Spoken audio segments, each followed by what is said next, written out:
Good morning.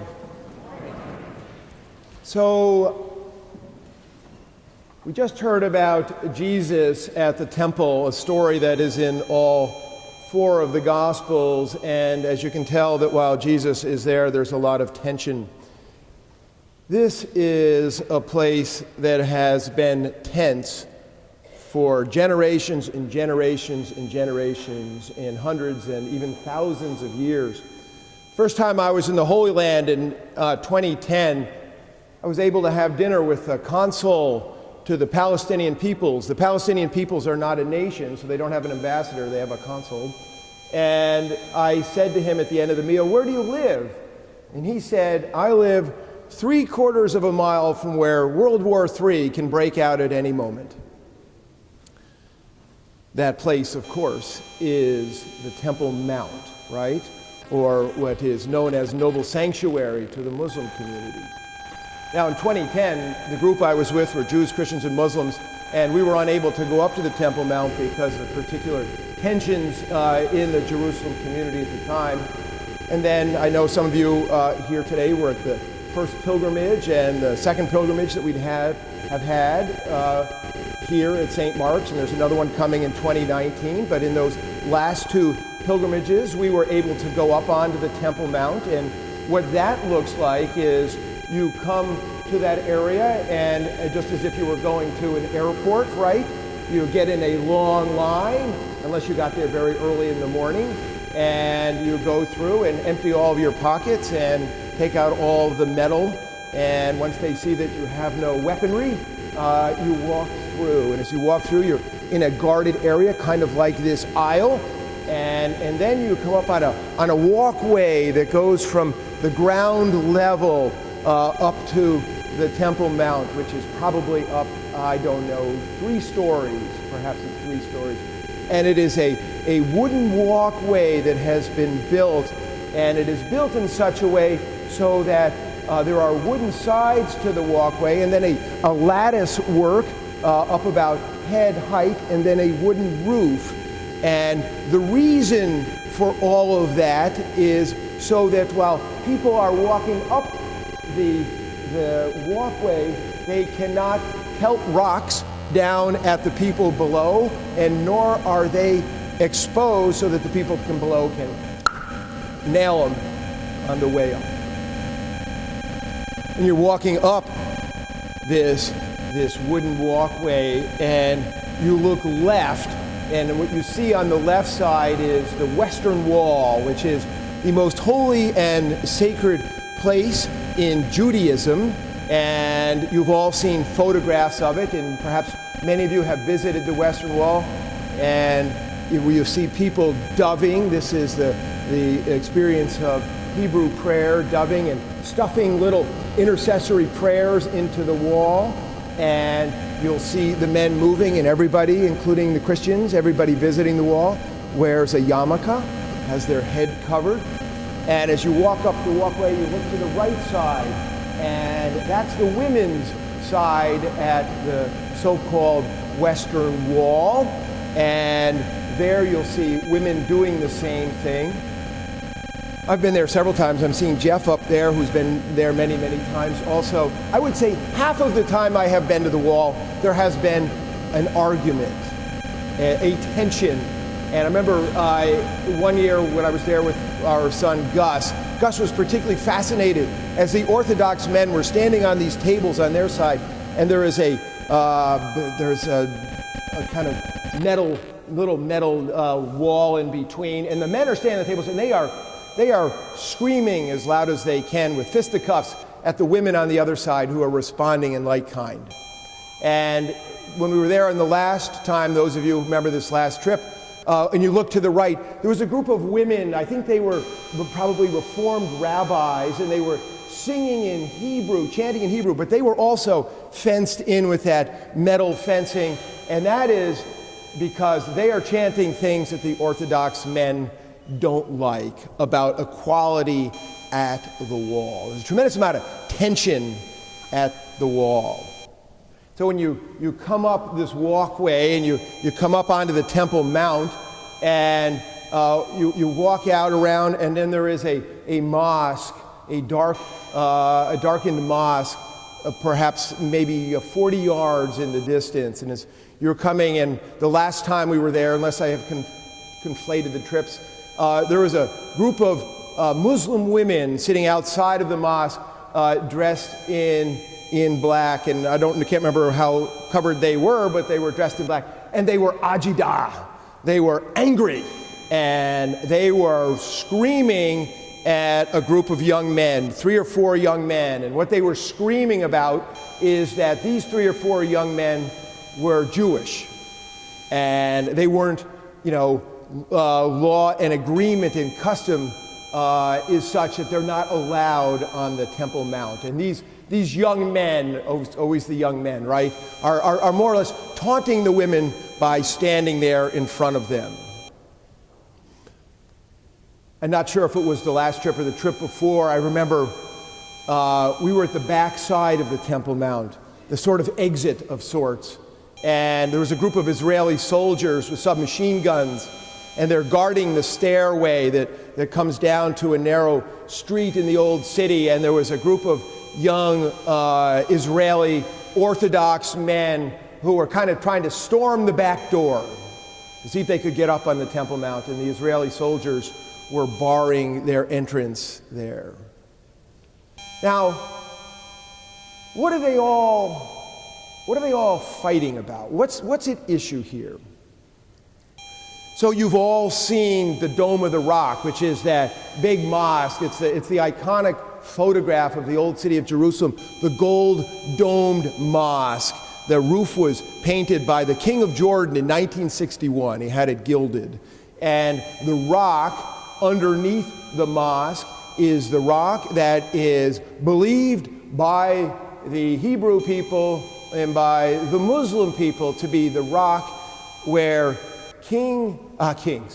where God in the first creation story, the second creation story in the Gospels, made mud in the form of a human being and then breathed into Adam's nose, big nose like I have, breathed into Adam's nose, breathed in the breath of life, and Adam means earth being, and it took place there.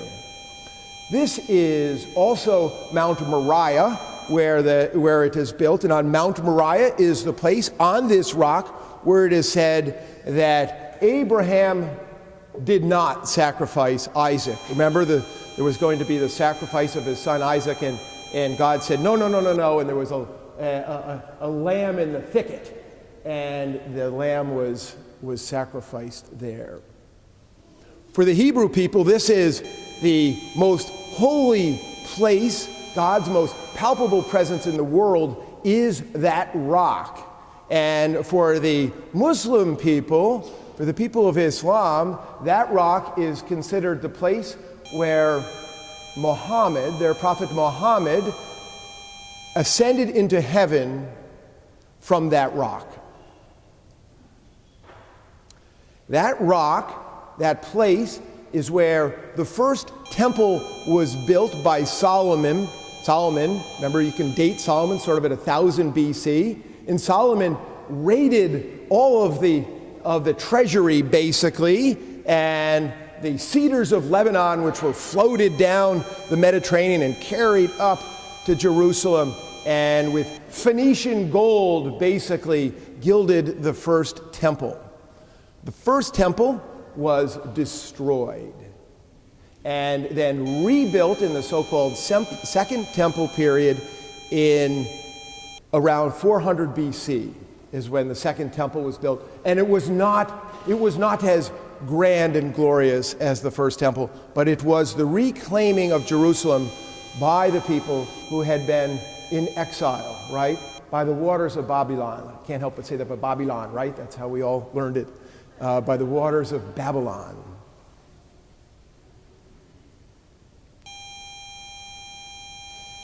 About 50 BC, 25 BC, along comes a guy, Herod the Great. Herod the Great is one of the greatest despots of all time. A terrible man. Terrible man. Unbelievable. The things that this man did, awful. But that's another sermon. He also was a genius builder. Genius. And Herod had many, many visionary construction projects. I mean, he built a harbor, the first harbor. He invented cement. He also decided that Mount Moriah, which actually comes to quite a knob on the top of that rock, needed to be flattened out. And he began building the Temple Mount. Josephus, who's a historian from the period, talks about the construction of the Temple Mount. And he says that the stones at the base of it are 37 feet long, they are 18 feet wide, and they are 12 feet tall. And he's right, because you can go down there and see it. First time I saw it, I was dumbfounded that they could figure out how to move these stones and then stack one on top of another, even if they could move it. And the stones, to my mind, looked like, you have to be a certain age to get this, they looked like the 1967 Cadillac. This would be like stacking Cadillacs on top of each other. This construction period is going on. The temple is built, and into that comes Jesus. Now today, as I said at the outset, the story of Jesus at the temple is in all four Gospels, the cleansing of the temple. But you'll notice, if you look closely at your order of service, we're getting John's version, and it's chapter 2. We normally get Mark's version. Okay, Mark is embedded in Matthew and Luke, and that version of the cleansing of the temple takes place in Matthew and Luke on what we call Palm Sunday, Jesus' triumphal entry into Jerusalem. And Mark has the whole thing set out by day, and he has it on Monday, but whatever it is, it's at the end. And those synoptic Gospels, Matthew, Mark, and Luke, have Jesus going to Jerusalem once. But in John's Gospel, Jesus goes 3 times to Jerusalem. He has the Jerusalem ministry versus the Galilean ministry, right? Galilee is 85 miles north. And so it says that the Passover was near, and Jesus went up to Jerusalem. Remember that you always go up to Jerusalem. You don't go north to Jerusalem, south to Jerusalem, east to Jerusalem. You always go up. It's 2,800 feet. And out of respect for it, you always go up to Jerusalem. So Jesus goes up to Jerusalem for the Passover. And it says, in the temple he found people. So what it actually says is, in the temple precincts he found people. Now, the temple precincts are 40 acres. And in the 40 acres today, as I said, you come up and 20 acres are like this. There's a set of stairs, and the next 20 acres. And the Dome of the Rock essentially sits, but not exactly, where the first 2 temples sat. And the western wall is the closest wall to where the temple was. That's its devotional quality. And out in front of that spot, and probably a little to the left, there was an area in the precincts, because it's all broken up for the Gentiles, right? And in the place where the Gentiles were allowed to be, there is also a big furnace of sorts, a big fire, and there is the tax collectors and the money changers and the question of the cattle and the doves. Now just take each of these a little bit at a time here. The temple cult involved sacrifice. All religions in antiquity involved sacrifice. And the early Christians, who continued to be Jewish people who lived in Jerusalem, they continued with the temple cult of the sacrifice. And the money changers are in business because in order to pay your temple tax, you had to use a shekel, right? There's still shekels in the state of Israel today. And you could not use a denarii, which is what we also hear Jesus talking about, but denarii is the Roman coinage, and it has the picture of an emperor on it. And so you have to exchange your money to get the right money for the temple and the tax collectors, the exchangers, take a little rate, just as they do when we exchange money nowadays. And the book of Leviticus calls for poor people to sacrifice a dove. Only John talks about the other cattle. And there's a lot of talk in the scholarly world about where are these cattle? Where are these doves? And if you're up there today, there's a set of steps that go off down toward the Mount of Olives, down toward the Kidron Valley, and it was believed that they were normally kept in the Kidron Valley. Down below, there was pens, and you could buy them and be brought up to be sacrificed. And there's talk about Annas. So in a little while, we're going to hear the story of Jesus' death, and we're going to hear about Annas and Caiaphas, and that Annas was kind of rigging the system and brought some of the animals up on the Temple Mount to be sold there. And it says that Jesus made a whip of cords. Now, you're not allowed to bring a weapon into the temple precincts. You can't bring a stick. And so he took the threshes that the animals are lying on, and he bound the threshes together in the way that we might bind palms on Palm Sunday. And he cleans house. He cleans they're not literally in the temple. He drives people away. And if you read it closely, it sounds like he's hitting people with the threshes too. We don't ever emphasize that, right? And he overturns these tables, spilling the money, right? And he says to those who are selling doves, take these things out of here. Almost like the guys selling the doves, because they're for the poor people, get a little bit of a break here. He drives everybody out. Now, nowhere in the scriptures does it say that there's anything wrong happening here, that they've taken too much money. We've laid that on the story, right? Is Jesus opposing sacrifice? It doesn't really say. But whatever it is, he's our guy, and we're assuming he's doing the right thing, that something has gotten off about it. And the disciples remember this: zeal for your house will consume me. Trying to understand what is happening here, quoting the Old Testament, the Hebrew Scriptures. And here's the truth. Though it's misquoted later, you're going to hear it on Good Friday. This is what is quoted. The zeal for my Father's house. The zeal does lead to Jesus' being killed. Whether or not it happens in chapter 2 or happens in chapter 19, this is a dangerous thing for Jesus. And then they get into the question, how can you do this? Show us a sign, right? And Jesus always answers in these enigmatic ways that nobody can understand. Destroy this temple, and in 3 days I will raise it up. So when you read the narratives of Jesus before Pilate, there's a lot about this. What did he say? And Jesus is misquoted in this. And the Jews said, the temple has been under construction for 46 years, and you will raise it up in 3 days? But he was speaking of the temple of his body. So how long did it take to make the Temple Mount? Some scholars say it took 63 years. And he was speaking about the temple of his body. Does that mean that Jesus is 46 years old? We always date Jesus as being 29 or 30 at his baptism and being killed at 32 or 33. But in John's gospel, there's another line that talks about Jesus. Perhaps somebody say, but you're less than 50. It's possible that Jesus actually died at 50 years old and not 30 years old. There's disagreement about this.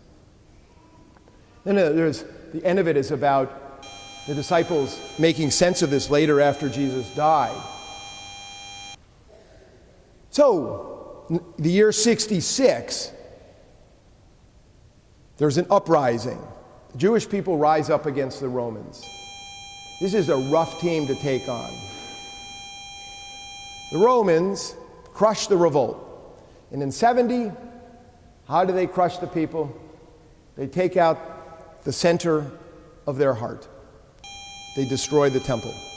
They put huge ropes around the large stones. They attach them to an ox, and they just simply pull it apart piece by piece. They take the gold that's been on the walls, and they say, "Thank you very much for your gold." They destroy it. And after this, the so-called Temple Mount, the noble sanctuary, becomes a garbage dump. The history of Jerusalem shows that it has been fought over for 2,000 years. I'll just take since the Christian piece of this. And I mean fought over. Remember the Crusades? This is the topic of the Crusades. This place is the topic of the Crusades.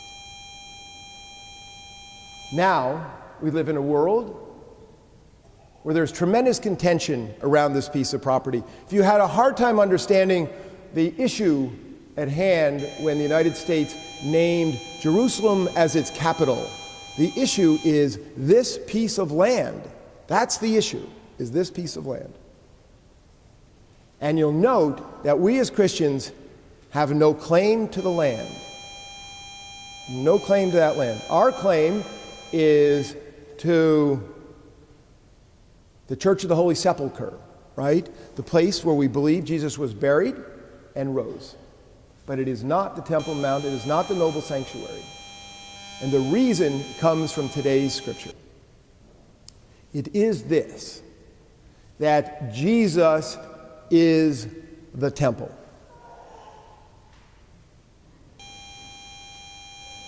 That's it.